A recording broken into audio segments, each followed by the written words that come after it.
चलिए जी formally start करते हैं. Functionalist perspective related to education. इसके अंदर we need to understand three main sociologist, Emile Durkheim, Talcott Parsons and Davis and more.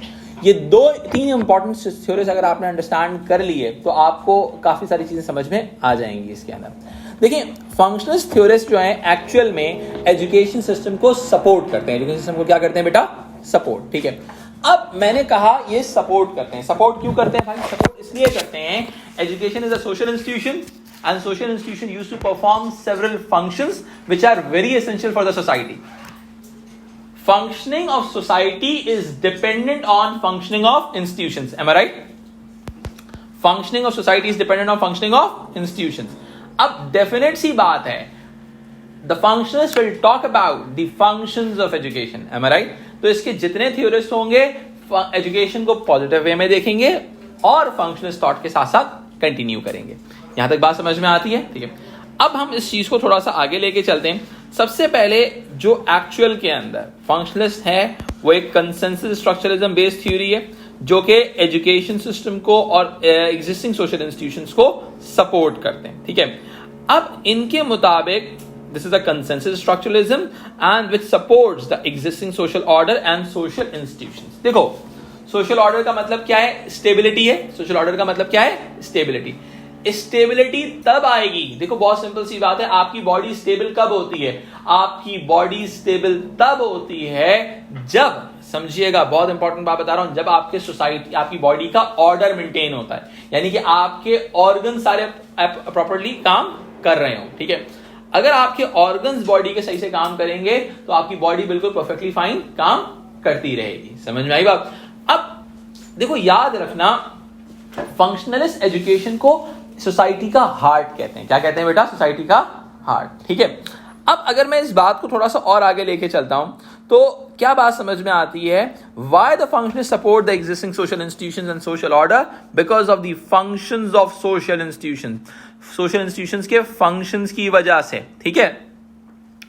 Functions कौन कौन से हैं? बहुत सारे फंक्शंस हैं. अभी उन्हीं फंक्शंस को हम डिस्कस करेंगे आगे जाके.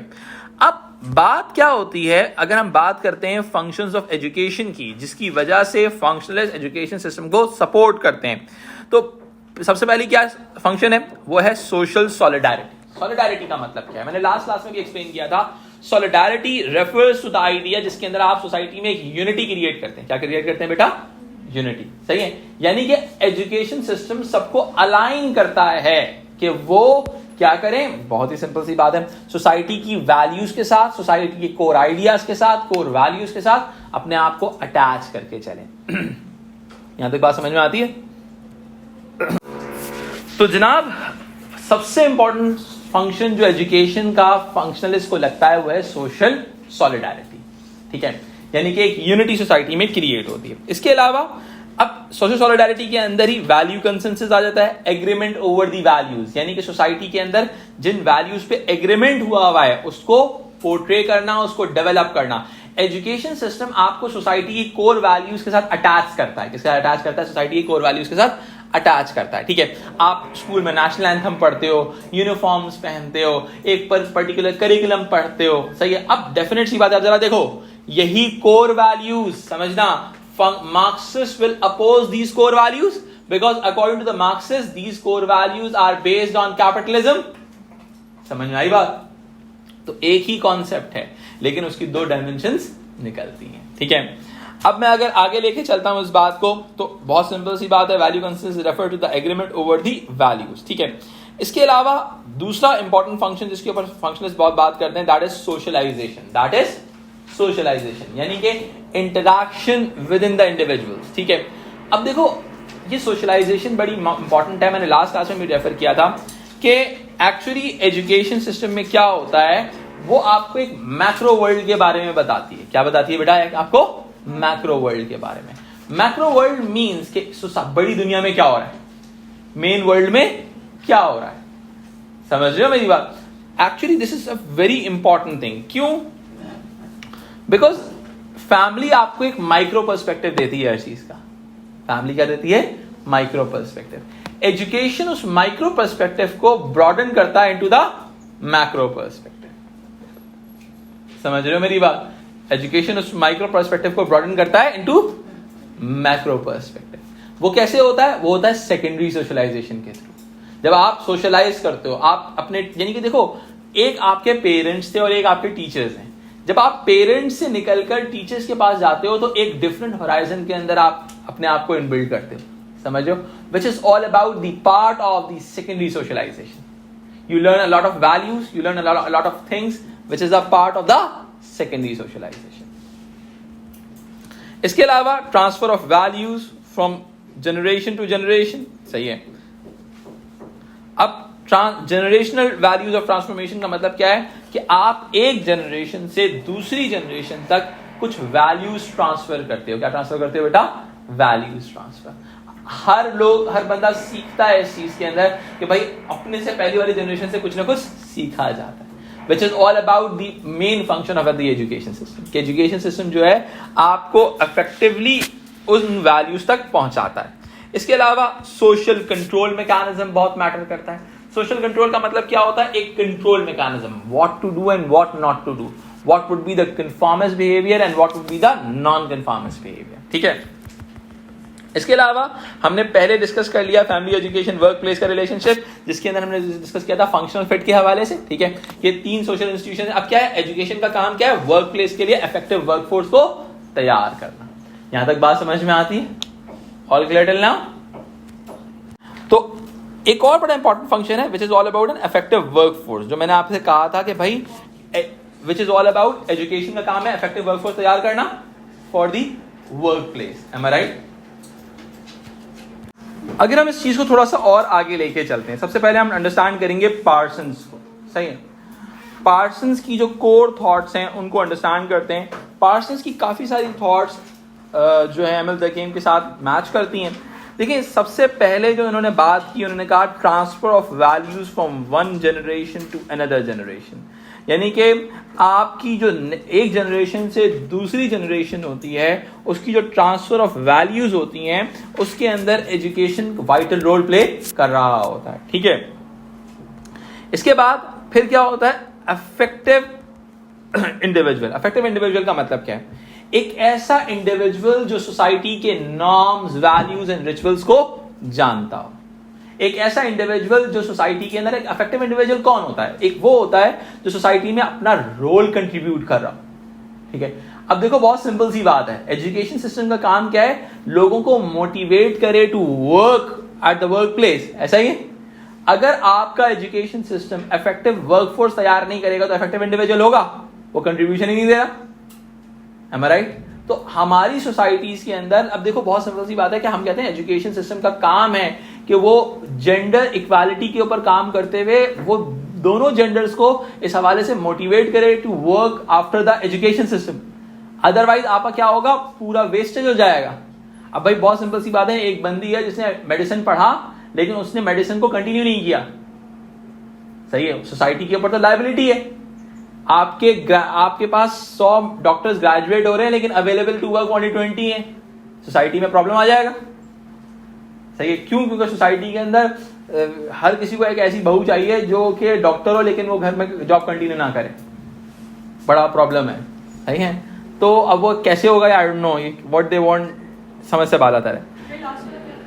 अच्छा, मैं अभी थर्ड पॉइंट, लास्ट पॉइंट पढ़ा रहा हूं। This next element is learning of values. Learning of values का मतलब क्या होता है कि आप वैल्यूज सीखते हो। पहली चीज मैंने लास्ट क्लास में भी डिस्कस की थी, यूनिवर्सलिस्टिक वैल्यूज। टू आपने हर किसी से कैसे बिहेव करना है। ठीक है। Universalistic values are linked with the macro level of the society, macro stage of the society.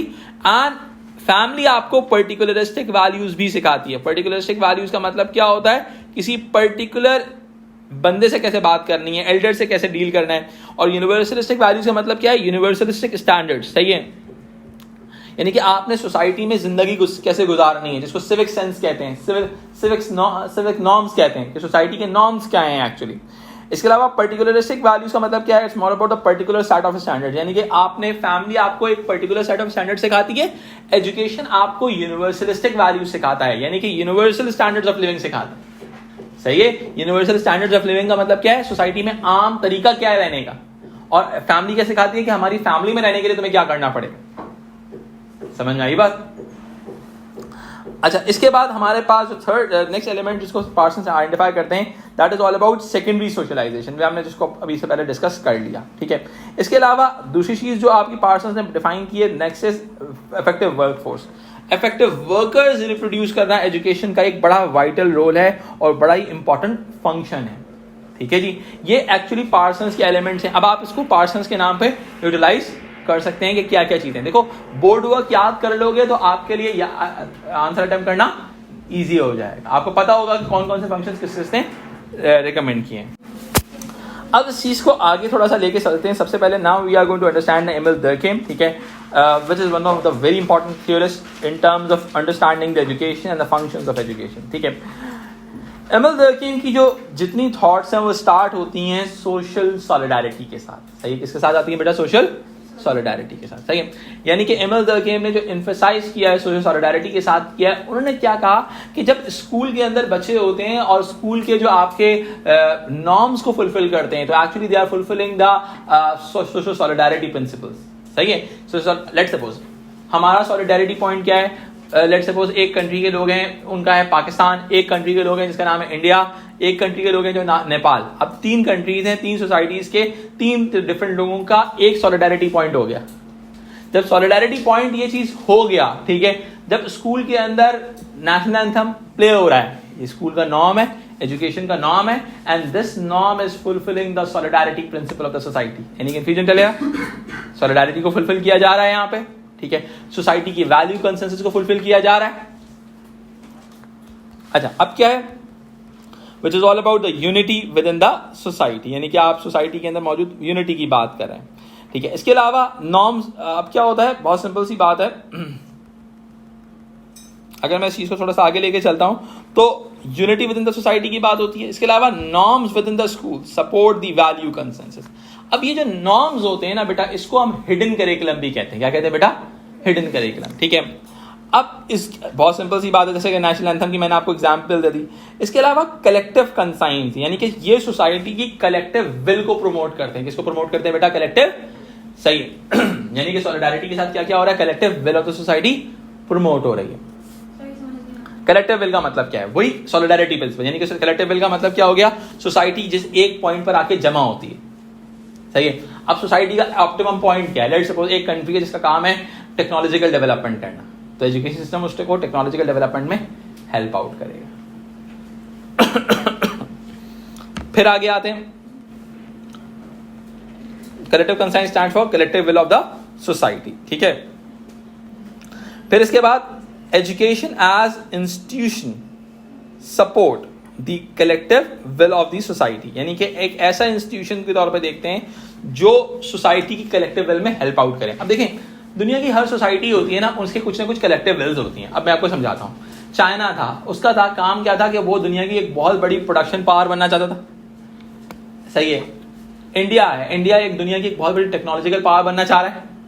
तो एजुकेशन का काम क्या है कि उसके साथ इंटरलाइन करना अपने बच्चों लोगों को। समझ में आई बात? अगर हम थोड़ा सा आगे लेके चलते हैं तो हमारे पास नेक्स्ट थ्योरी बहुत इजी है, that is Davis and more. Davis and मोर की जो थॉट्स हैं वो कहते हैं education system is a proving ground. Education system क्या है बेटा? एक प्रूविंग ग्राउंड, जहां पे जो एक मेरिट बेस्ड सिस्टम पे एग्जिस्ट करता है, सही है। अब एक मेरिट बेस्ड सिस्टम का सीन क्या होता है? जहां पर मेरिटोक्रेसी एग्जिस्ट करती है, सही है। मेरिटोक्रेटिक सिस्टम यानी कि जो आगे बढ़ेगा, सही है। अच्छा, मेरिटोक्रेटिक सिस्टम का मतलब क्या है? Merit based system. क्या है बेटा? Merit based system. Merit based system का मतलब क्या है? जो बंदा एफर्ट करेगा वो आगे बढ़ेगा, जो एफर्ट नहीं करेगा वो पीछे रह जाएगा, ठीक है। इसके अलावा डेविस एंड मोर एक और चीज की बात करते हैं, that is equality of opportunity, जिसको मैंने अपनी लास्ट कुछ क्लासेस में भी डिस्कस किया था कि एजुकेशन सिस्टम का काम है कि अपॉर्चुनिटी सबको मिले। मैंने ट्राइपार्टाइट सिस्टम को लिंक करते हुए समझाया था कि education system is meritocratic and giving equality of opportunity यहां तक क्लियर हो गया? ये बेसिक समझ में आ गया? एक्चुअली मैंने क्या किया आज की क्लास में, जो कोर थॉट्स थी मैंने थ्योरीज के साथ लिंक कर दी। इससे पहले वाली क्लास के अंदर मैंने क्या किया था? केस स्टडीज को पर्सपेक्टिव के साथ लिंक किया था। अब मैंने कोर थ्योरीज की कोर एलिमेंट्स को साथ कर दिया। अब हम नेक्स्ट क्लास से मेन कंटेंट की तरफ जाएंगे, ठीक है। Have a great day, see you in the next class.